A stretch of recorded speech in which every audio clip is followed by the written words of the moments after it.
ये खबर है 2 घड़ी के आध्यात्मिक सत्संग प्रवचन की। अधिकतर व्यक्ति गाने और बजाने को सत्संग समझते हैं, जबकि गाने बजाने को भजन कहा जाता है। सत्संग वो होता है जिसमें मधुर और सरल भाषा में शास्त्रों की, संतों की जीवन उपयोगी अनुभव की बातें बताई जाए और बताई गई सभी श्रेष्ठ बातें सबके समझ में भी आ जावे। माता पिता के आशीर्वाद से, परमपिता परमेश्वर और संतों की कृपा से और आप सभी दर्शकों के आशीर्वाद से वर्ष 2016 से 2 घड़ी का आध्यात्मिक सत्संग प्रवचन का निरंतर कार्य जारी है। बार बार सत्संग सुनते हुए सत्संग को ज्यादा से ज्यादा व्यक्तियों को शेयर कीजिए। बिन सत्संग विवेक न हुई, प्रभु कृपा बिन सुलभ न हुई। इसी दोहे के साथ विश्व कल्याण आध्यात्मिक सत्संग मिशन का संस्थापक और संयोजक मैं पत्रकार ब्रजेश कुमार नावरिया। कोई भी इंसान गुरु महाराज को वचन देकर गुरु महाराज के बताए हुए इन 3 कार्यों को कर रहा है, उसका मनुष्य जीवन सफल है। और जो लोग मनुष्य चोला मिल जाने के बाद अगर ये कार्य नहीं कर रहे हैं, तो ऐसे लोगों के लिए एक भजन के अंदर कहा गया है, तूने हीरो सो जन्म गवायो, भजन बिना बावरे। बावरा कहा गया है पागल को। उन सब लोगों को पागल बता दिया गया है जो मनुष्य चोला मिल जाने के बाद ये 3 कार्य नहीं कर रहे हैं। आगे क्या कर रहे हैं? कदे ना बैठो सत्संगत में, कदे ना प्रभु गुण गायो, अरे मर मर पचियो बैल की नाई, संग कछुनी आए रे प्राणी, हीरो सो जन्म गवाए। आप देखिए, हर इंसान की एक आदत है। क्या आदत है? जब तक जिएगा तब तक अपने घर परिवार, मकान, दुकान, जमीन जायदाद, धन संपत्ति, इसी के लिए जिंदगी का सारा समय लगाता रहता है। कभी भी विचार नहीं करता, कभी भी विवेक नहीं लगाता कि संसार की कोई भी चीज मेरे साथ जाने वाली नहीं है। भैया जी बताइए, मुकला राम जी अपने साथ क्या क्या लेकर गए? क्या क्या साथ लेकर गए?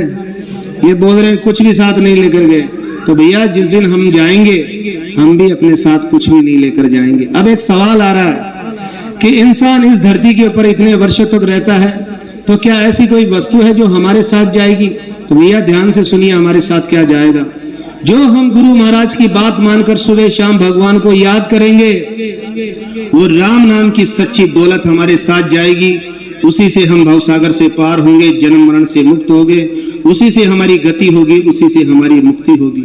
जो बोल भलाई के कर्म करेंगे, बोल भलाई किसे कहते हैं? कि भगवान के दिए हुए इस शरीर से अगर हमने किसी का भी भला कर दिया, हमारे बोलने से किसी का भी भला कर दिया, और हम किसी भी दिन संसार से विदा हो गए, जैसे ही जिसका भी हमने भला किया है, जैसे उसको पता चलेगा, वो भगवान से हाथ जोड़कर एक ही प्रार्थना करेगा कि हे भगवान, इसकी आत्मा को शांति देना, इसकी वजह से मेरा ये कार्य सफल हुआ। इसे कहते हैं बोल भलाई। वो बोल भलाई हमारे साथ जाएगी, और इन हाथों से जो सत्कर्म कर लेंगे, बस वही हमारे साथ जाएगा, बाकी साथ में कुछ भी नहीं जाएगा। आप देखिए, जिस दिन हम अंतिम सांस लेंगे, हमारी सांस बंद हो जाएगी, तुरंत दूर दूर से चलकर यार प्यार रिश्तेदार तुरंत इकट्ठे हो जाएंगे, इस शरीर को ले जाएंगे शमशान के अंदर। और जैसे ही ये शरीर शमशान के अंदर पहुंचेगा, तो शमशान के अंदर एक आवाज लगाई जाती है कि भैया जरा इसको चेक करो, कहीं इसकी कमर में कोई कणकती तो नहीं रह गई, गले में, हाथ में, पैर में कोई डोरा तो नहीं रह गया। अगर वो मिल गया तो आप देखिए उसको भी तोड़कर बाहर फेंक दिया जाएगा। तो साथ में क्या जाएगा? जो सुबह शाम हम भगवान को याद करेंगे, वो राम नाम की सच्ची दौलत हमारे साथ जाएगी। जो बोल भलाई के कर्म करेंगे, वो हमारे साथ जाएगा। इन हाथों से जो सत्कर्म कर लेंगे, बस वही हमारे साथ जाएगा, बाकी साथ में कुछ भी नहीं जाएगा। तो देखिए क्या कहा जा रहा है, कर ले सो काम, भजले सो राम। राम नाम की लूट है, लूट सके तो लूट, अंत काल पछताएगा जब प्राण जाएंगे छूट। जब तक है जिंदगी फुर्सत न मिलेगी काम से, कुछ ऐसा समय निकालो जो प्रीत लगे मालिक के नाम से। मुक्ति का कोई जतन कर लेना, और रोज थोड़ा थोड़ा मालिक का भजन कर लेना। तो आप देखिए, हर इंसान जब सत्संग में बैठता है, तो आप देखिए उसका थोड़ी देर के लिए विवेक जागृत हो जाता है, और विवेक जागृत होते ही वो यही सोचता है कि बहुत अच्छी बातें बताई जा रही है, हमें भी इसी प्रकार से अपनी जिंदगी को जीना चाहिए। दूसरा विवेक जागृत होता है जब शमशान के अंदर जब हम जलती हुई चिता को देख लेते हैं, उसी समय हमारा विचार उठता है कि भैया दुनिया में कुछ भी नहीं रखा है, एक दिन ऐसे ही जलकर मर जाना है, भगवान की भक्ति करनी है और भगवान के रास्ते पर चलना है। अब आप देखिए, सत्संग सुनने के थोड़ी देर बाद हमें सब कुछ भुला दिया जाएगा, सत्संग की सारी बातें भुला दी जाएगी। शमशान के गेट से बाहर निकलने के बाद जो बात हम विचार कर रहे थे, सारे विचार हमें भुला दिया जाएंगे। तो हमें कौन भुलाता है, आइए हम उसके बारे में जानते हैं। जो हमें भुलाता रहता है, ध्यान से सुनना। जो ये शरीर है, हम शरीर नहीं है। ये शरीर 5 तत्वों का बना हुआ है, पृथ्वी, अग्नि, जल, वायु, आकाश। इंसान इस शरीर के बारे में सिर्फ इतना सा जानता है, अच्छा सा भोजन कर लो, अच्छा सा तन पे कपड़ा पहन लो, मकान बनाओ, जमीन जायदाद, गाड़ी घोड़े जेवरात इकट्ठे करो और एक दिन मर जाओ। बस इंसान इस शरीर के बारे में इतना ही जानता है। कभी भी ये जानने का प्रयास नहीं करता है कि इस शरीर के अंदर 2 वस्तुएं और है। अब ध्यान से सुनना, इस शरीर के अंदर 2 वस्तुएं कौन सी है। सबसे पहली वस्तु इस शरीर के अंदर रहती है आत्मा।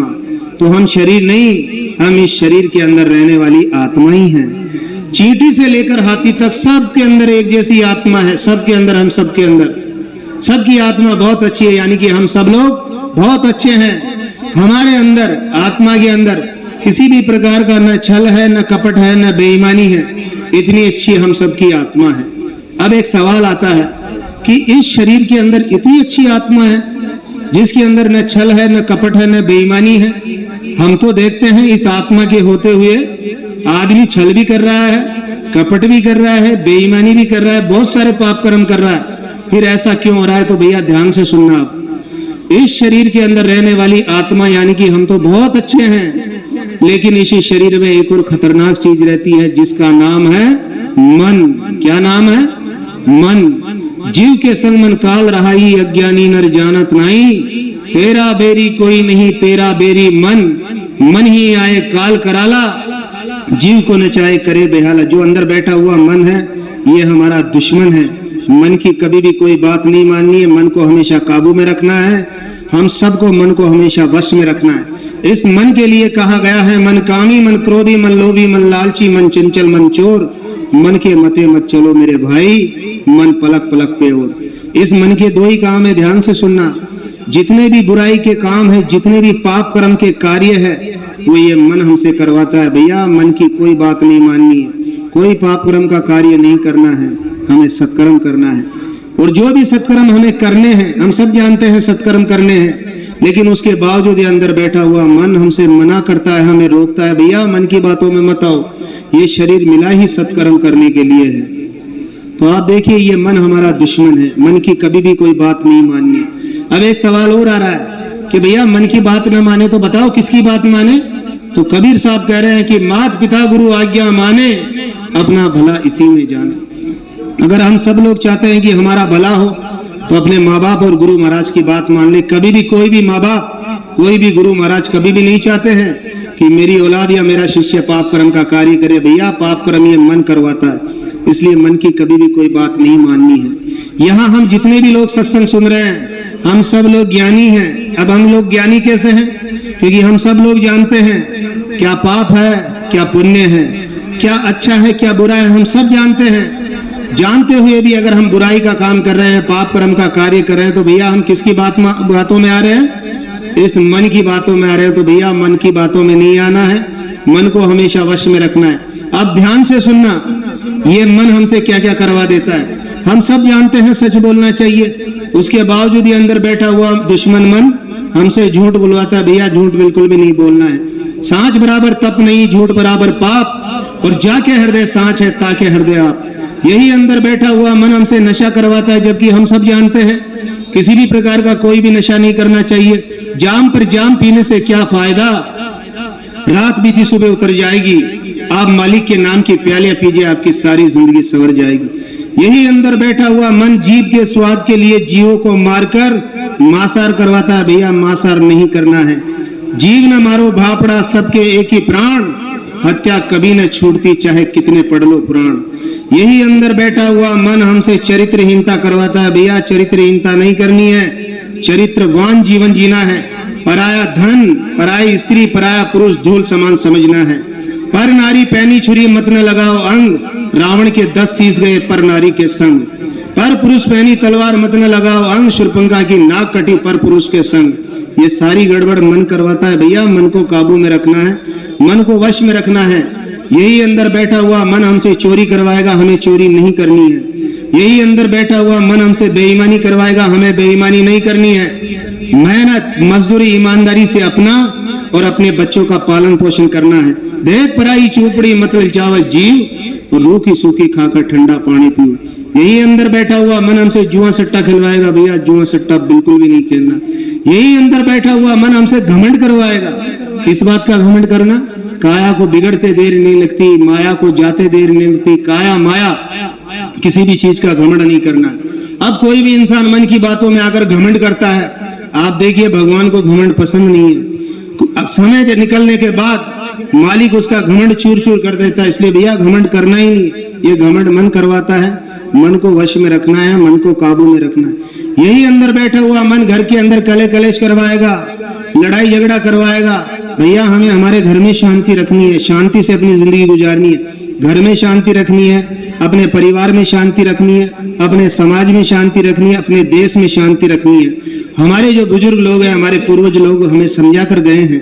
बंदी बुआरी लाख की, बिखरे बात खाक की, चाल वो सड़क को चाहे फेरी हो और बैठ वो भाया को चाय से बैरी हो। ये गड़बड़ मन करवाएगा। भैया मन को काबू में रखना है, मन को वश में रखना है। आप देखिए जिस घर के अंदर जो लोग प्यार प्रेम से रहते हैं, एक दूसरे का सहयोग करते हैं, जिस घर के अंदर बड़े बुजुर्गों को प्रणाम किया जाता है, तन मन धन से उनकी सेवा की जाती है, वो जिंदगी में बहुत तरक्की करते हैं। और जिस घर में आए दिन कले कलेश लड़ाई झगड़ा होता है, उस घर के लिए कहा गया है कड़े कड़ा से परिंदा का पानी नाश है। कलेश की वजह से उस घर में बहुत सी मुसीबतें आती है। इसलिए भैया मन को काबू में रखना है। तू भी रानी मैं भी रानी, कौन भरे घर का पानी, ऐसी नौबत नहीं आनी है। जो भी घर के अंदर सदस्य रहे, बिना कहे अपने अपने कर्तव्य का पालन करते रहना चाहिए। यही अंदर बैठा हुआ मन पुरानी बातों को याद कर करके हमें दुखी करता रहता है। भैया कोई भी पुरानी घटना घट गई हो, कोई भी दुख की बात हो गई है, उसको भूल जाना है, उसको याद नहीं रखना है। बीत गई जो बीत गई, बीती बात का शिकवा कौन करे, जो तीर कमान से निकल गया उसका पीछा कौन करे। यही अंदर बैठा हुआ मन पढ़ने वाले बच्चों को पढ़ाई नहीं करने देता है, बार बार मोबाइल की तरफ ले जाएगा, दूसरे कामों में लगाएगा। भैया मन की बातों में नहीं आना है, पढ़ लिख कर विद्वान बनना है और ऊंचे ऊंचे पदों पर पहुंचना है। भला हो बाबा साहब अम्बेडकर साहब का, जो हमें पढ़ाई का अधिकार दिलाकर गए और बहुत सारे अधिकार दिलाकर गए हैं। बाबा साहब का एक सपना था कि हम पढ़ लिख कर विद्वान बने, ऊंचे ऊंचे पदों पर पहुंचे। और हर माँ बाप का भी यही सपना है कि मेरी औलाद मुझसे भी आगे बढ़े, पढ़ लिख कर विद्वान बने, ऊंचे ऊंचे पदों पर पहुंचे। तो भैया बाबा साहब के सपने को पूरा करने के लिए, अपने माँ बाप के सपने को पूरा करने के लिए मन को काबू में रखना है। बड़ी लगन से, बड़ी मेहनत से टाइम टेबल बनाकर हमें पढ़ाई करनी है। यही अंदर बैठा हुआ मन, दुश्मन मन, घर के अंदर माँ बाप को प्रणाम नहीं करने देता, अपने पति परमेश्वर को प्रणाम नहीं करने देता, और पति को जन्म देने वाले सास ससुर को ये मन प्रणाम नहीं करने देता। भैया रोज सुबह उठकर अपने माँ बाप को प्रणाम करना चाहिए, अपने पति परमेश्वर को प्रणाम करना चाहिए, पति को जन्म देने वाले सास ससुर को प्रणाम करना चाहिए, इनकी आत्मा की आशीष लेनी चाहिए।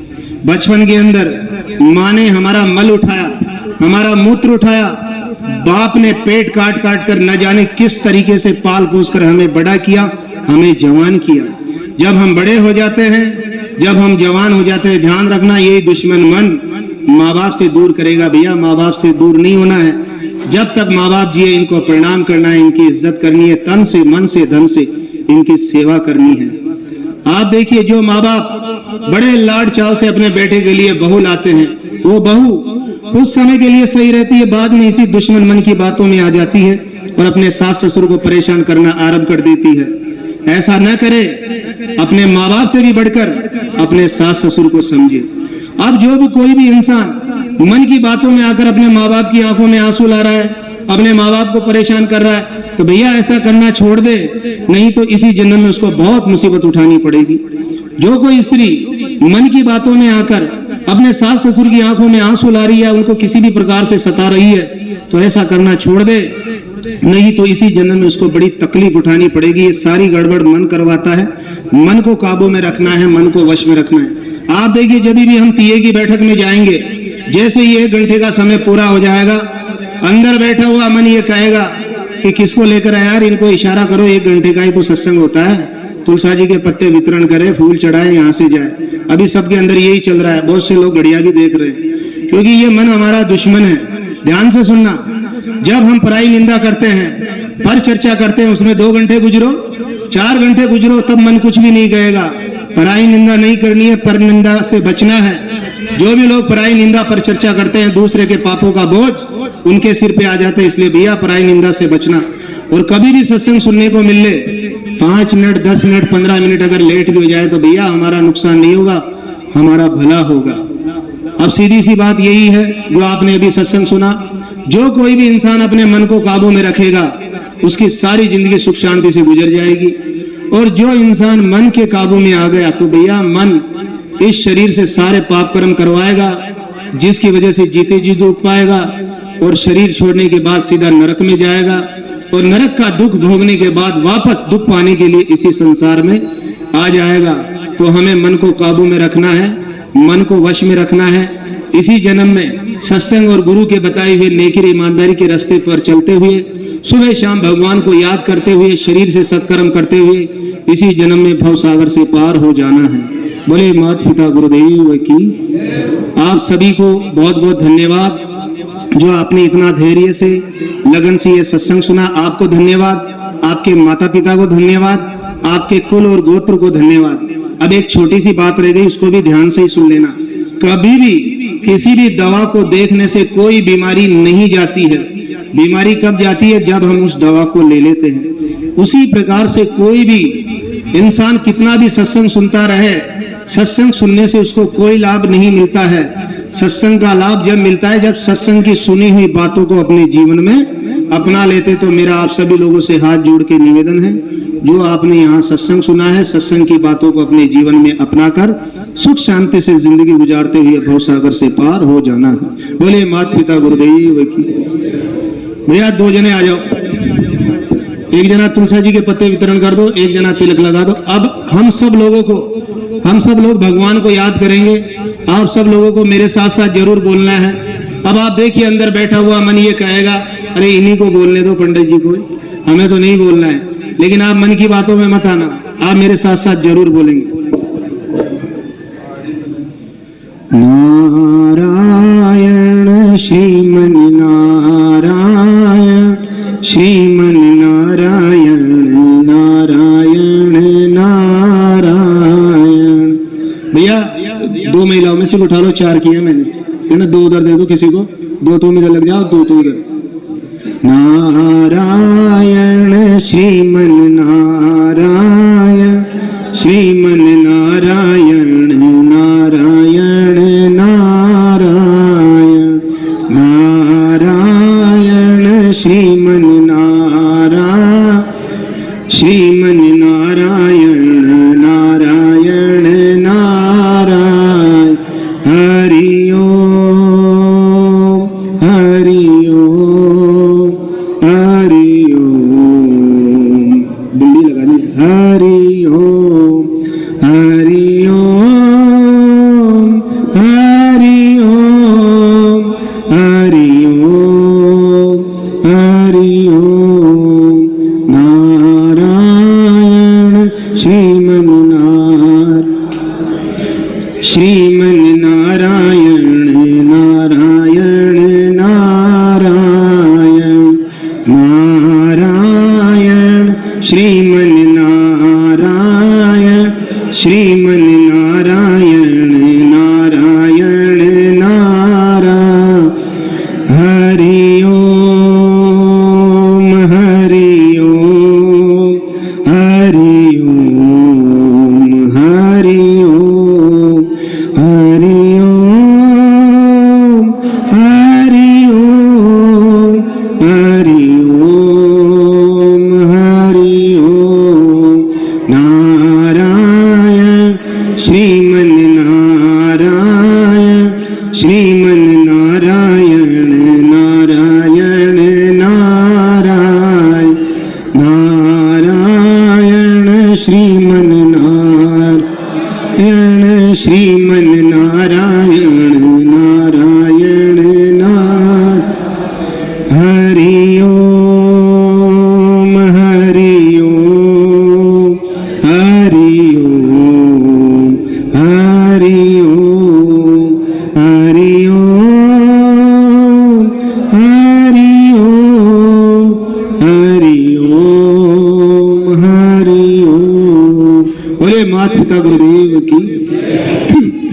सभी लोग हाथ जोड़ लें, आंख बंद करें। अब हम श्रीमान मुगला राम जी की आत्मा की शांति के लिए भगवान से प्रार्थना करेंगे। सभी लोग हाथ जोड़ लें, आंख बंद कर लें। अब हम भगवान से प्रार्थना करेंगे। हे परमपिता परमेश्वर, हे मेरे गोविंद, हे मेरे नारायण, हे मेरे प्रभु, हे प्रभु, मुगला राम जी की आत्मा को अपने श्री चरणों में स्थान प्रदान करो और आत्मा को शांति दो। हे मेरे मालिक, अगर अगला जन्म इस संसार के अंदर इनको दे रहे हो तो भक्त परिवार के अंदर इनको जन्म देना, जहां इनको भक्ति मिले, हर प्रकार की सुख शांति मिले और ये भक्ति करते हुए भवसागर से पार हो जाए। अगर इस जन्म में इनको किसी भी प्रकार की कोई भी दुख तकलीफ परेशानी अगर मिली है तो हे प्रभु अपनी कृपा करना, अपनी दया करना, अगले जन्म में इनको किसी भी प्रकार की कोई भी दुख तकलीफ परेशानी ना मिले। अगले जन्म में इनको हर प्रकार की सुख शांति मिले, भक्ति मिले, रहे भक्ति करते हुए भवसागर से पार हो जाए। बुजुर्ग लोग कहते हैं जाने वाली आत्मा को दूधों की तलाई मिले। दूधों की तलाई का मतलब यही होता है जहां भी इनका अगला जन्म हो, हर प्रकार की सुख शांति मिले, भक्ति मिले और भक्ति करते हुए भवसागर से पार हो जाए। आज जो हमने यहाँ पर अभी सत्संग सुना, इस सत्संग का लाभ मुगला राम जी की आत्मा को मिले और इनकी आत्मा का आशीर्वाद और इनकी आत्मा की दुआ सदैव हमारे घर परिवार पर बनी रहे। उपस्थित सभी भाइयों बहनों से निवेदन है, हाथ जोड़ लें, आंख बंद करें और इनकी आत्मा की शांति के लिए भगवान से ये प्रार्थना करें।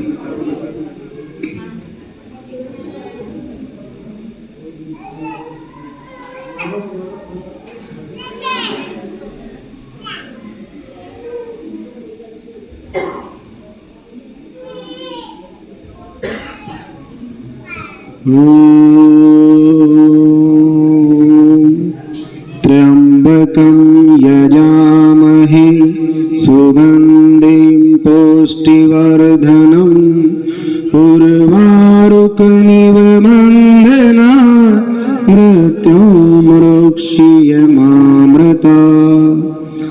सर्वे भवन्तु सुखिनः, सर्वे सन्तु निरामया, सर्वे भद्राणि पश्यन्तु, मा कश्चित् दुःखभाग् भवेत्। ॐ शान्तिः शान्तिः शान्तिः। दो शोक संदेश आए हुए हैं मेरे पास। पहला शोक संदेश आया हुआ है श्रीमान घनश्याम की घावरी, ये बहुत जगह भेजते हैं, इनको धन्यवाद है।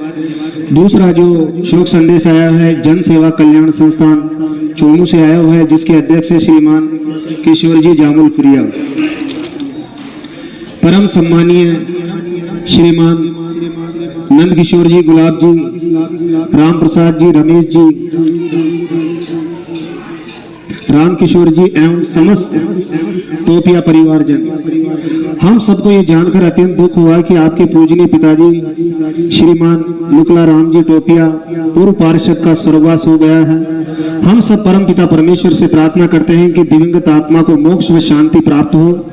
हम सब उन्हें सदैव याद करते रहेंगे। हम सब श्रद्धा सुमन अर्पित करते हुए उन्हें शत शत नमन करते हैं। ओम शांति, ओम शांति, ओम शांति। किशोर जमालपुरिया अध्यक्ष एवं समस्त कार्यकारिणी श्रीमान घनश्याम दास जी। भाइयों बहनों, पुष्पांजलि से पहले परिचय देना चाहूंगा। ब्रिजेश कुमार नावरिया मेरा नाम है, खटीक समाज से हूँ, मंडी खटीकान जयपुर में निवास करता हूँ, फोटोग्राफर हूँ, पत्रकार हूँ और वर्ष 2016 से अपने हिंदू सनातन धर्म की सभ्यता और संस्कृति की रक्षा के लिए ये 2 घड़ी का आध्यात्मिक सत्संग सुनाने का कार्य कर रहा हूँ। जिस भी किसी भाई को अगर मेरे मोबाइल नंबर चाहिए तो मेरे से कार्ड ले जा सकते हैं। आप कुछ निवेदन करूंगा, उस निवेदन की पालना आप सभी लोगों को करनी है। सबसे पहला मेरा निवेदन है टोपिया परिवार से, श्रीमान मुगला राम जी के परिवार वालों से, कोई भी रोते हुए फूल मत चढ़ा देना, रोने से आत्मा को तकलीफ पहुंचती है। जो प्रार्थना आपको बताई गई वो प्रार्थना करते हुए फूल चढ़ा देना है। दूसरा मेरा निवेदन है, सबसे पहले भाई लोग पुष्पांजलि करेंगे, अनुशासन से आएंगे, भीड़ भाड़ के तरीके से बिल्कुल भी नहीं आएंगे। एक लाइन इधर से बनाएंगे और इधर से आप लोगों को जाना है। अपने मन को काबू में रखना, मन को वश में रखना, आगे आने की कोशिश मत करना। तीसरा मेरा निवेदन है, माता बहन सबके बाद में करेगी। अगला मेरा निवेदन है, कोई भी यहाँ रुपया पैसा रख कर नहीं जाएगा। अगर किसी भी की इच्छा हो रही है रुपया पैसा रखने की, भैया रुपया पैसा अपने पास रखो, खुद अपने हाथों से जाकर कबूतरों को ज्वार बाजरा मूंग डाल कर आना, गायों को चारा खिलाना या किसी गरीब को भोजन करा देना, यहाँ पैसा रखकर नहीं जाना। अंतिम निवेदन, जो मेरे से बड़े हैं उन सभी से हाथ जोड़ के निवेदन है, जब आप पुष्पांजलि के लिए आओ तो मुझे भी अपना आशीर्वाद देकर जरूर जाएं।